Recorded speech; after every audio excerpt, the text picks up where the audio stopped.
बृहस्पति जी बोले, हे ब्राह्मण, आप अत्यंत बुद्धिमान, सर्वशास्त्र और चारों वेदों को जानने वालों में श्रेष्ठ हो। हे प्रभु, कृपा कर मेरा वचन सुनो। चैत्र, आश्विन और आषाढ़ मास के शुक्ल पक्ष में नवरात्र का व्रत और उत्सव क्यों किया जाता है? हे भगवान, इस व्रत का फल क्या है? किस प्रकार करना उचित है?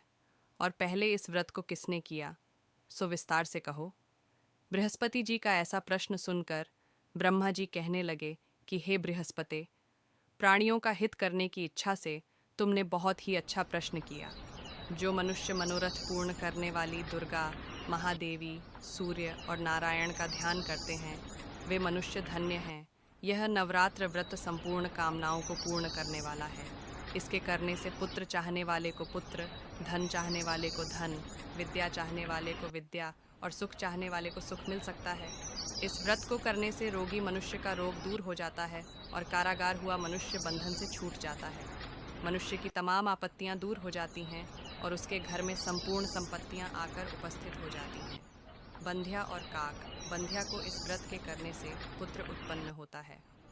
समस्त पापों को दूर करने वाले इस व्रत के करने से ऐसा कौन सा मनोबल है जो सिद्ध नहीं हो सकता? जो मनुष्य अलभ्य मनुष्य देह को पाकर भी नवरात्र का व्रत नहीं करता, वह माता पिता से हीन हो जाता है, अर्थात उसके माता पिता मर जाते हैं और अनेक दुखों को भोगता है।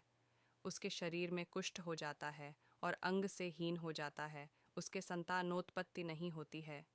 इस प्रकार वह मूर्ख अनेक दुख भोगता है।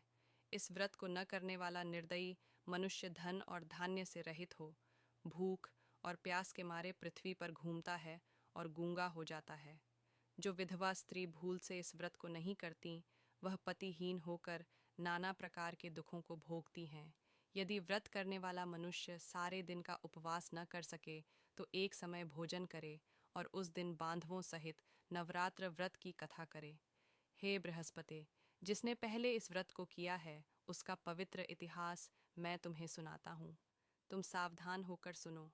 इस प्रकार ब्रह्मा जी का वचन सुनकर बृहस्पति जी बोले, हे ब्राह्मण, मनुष्यों का कल्याण करने वाले इस व्रत के इतिहास को मेरे लिए कहो। मैं सावधान होकर सुन रहा